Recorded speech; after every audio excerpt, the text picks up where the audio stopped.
Man, I just saw watching news this morning. The Ryman is totally underwater. The benches inside on the seating floor. I mean, you can see the top of the benches up at the back of the room. Man, it's awful.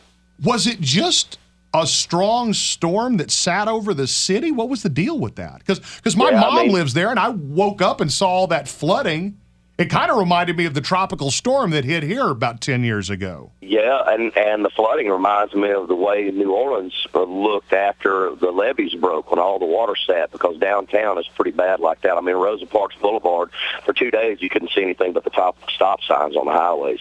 So can you even move? Yeah, we live about 30 minutes to the east of downtown as you're going up into the foothills going toward Knoxville. Sure. And all the schools are closed out here. We had some flooding in my basement, of course, where all of my guitars and all my firearms and everything were, so all that stuff got wet. But other than that, I mean, we were up on a hill, so we were pretty good.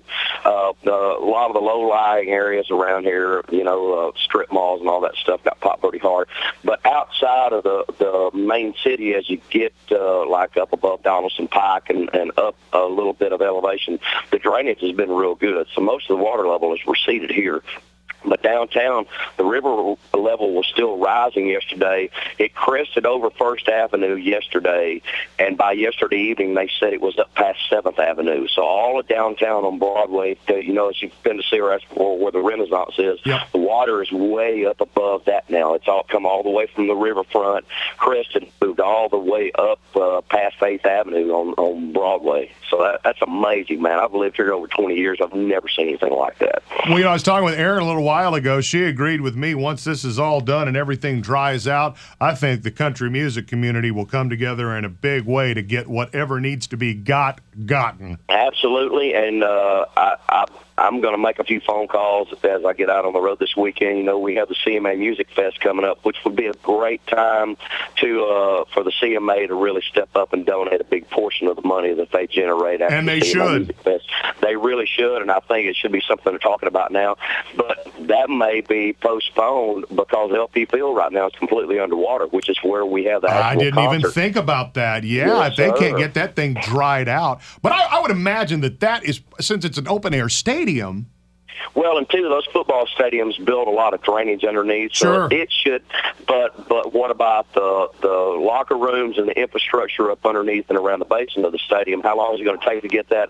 It's not so much the getting rid of the water; it's controlling the mold and the disease that gets left behind from the stagnant water setting in it. Yeah, because I'm thinking, what are we looking at? Just a month and a half? Not even? Not even. I Yeah. mean, it's the second week of June. Yeah, it's so, the 11th. It's just right around the corner.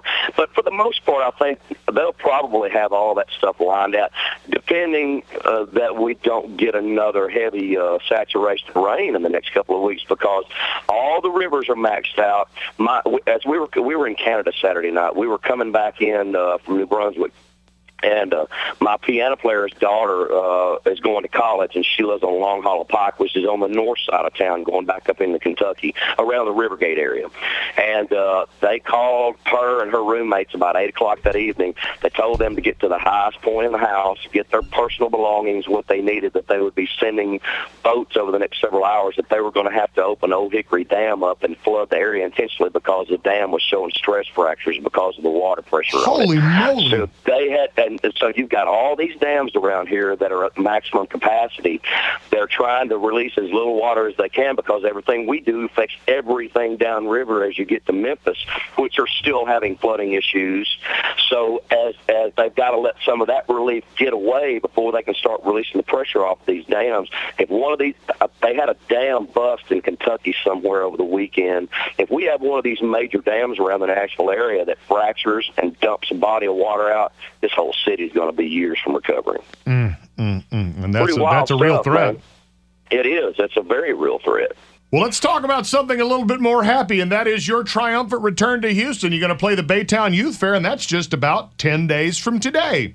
looking forward to it too, buddy. I always love coming home to Houston. Spent a lot of time there. I got a lot of family in the area, so it's going to be good coming back. And we are getting prepared to go in the studio to do the new album. So I'm going to be playing some new music for you and give everybody a little taste of some of the new stuff I got coming up. Speaking of new stuff, everyone thought, well, you took a break from recording because there was not a Tracy Lawrence country release recently, but you actually kind of went out and tried to capitalize on a new market and got a lot of airplay from a lot of contemporary and Christian and gospel radio stations with what I thought was a pretty groundbreaking album. Man, I was real proud of it. I got my first Grammy nomination from The Rock, and after almost 20 years in the business, that was really exciting for me to get a Grammy nod. I thought that was real cool. And to do it on a project like that, I went into it as something I'd wanted to do for a long time. Really know the exact direction that I was going to take, so I just let my song selection be my guide, and I think it's a really powerful album. The fan base that picked it up and the people that have got it have really fallen in love with it. It's just a powerful piece of work, and it's not really fire and brimstone. Yeah, it's not over-the-top stuff, but frankly, it's very inspiring and uplifting, I thought. I thought so too, and that was really what I was trying to get out there to people. Something that wasn't so in your face or personally opinionated, just some positive life stories and stuff with some good messages that I think to people a whole lot, man. It was a really powerful album for me. What do you expect on the new one? What are you going to work on? What kind of tricks you got up your sleeve?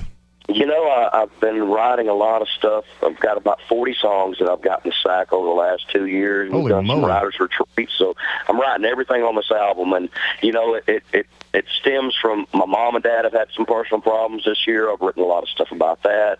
I've been writing some things that are personally inspired by the political frustration that a lot of us feel in our country, that talk about, people in unemployment and what just the pressures of being a parent in this day and age. So there's a lot of different things as we go through and whittle everything down. I think it's have a nice balance to it of some real cool, love songs, and I tried to not stray too far from the traditional roots of what I do best. So there's some good traditional stuff on there. But the lyric content, if I could compare it to anything, it would probably be more like what Haggard did years ago when he was talking about, walking on the fighting side of me, or I take a lot of pride in what I am, just that real Americana vibe. Well, T, we look forward to seeing you here in just a couple of weeks at Baytown at their big youth fair. I know they appreciate you playing it, and we appreciate you calling in and saying hi to us. Absolutely, Rowdy, man. Appreciate you as always. Have a good week, and I look forward to seeing you soon.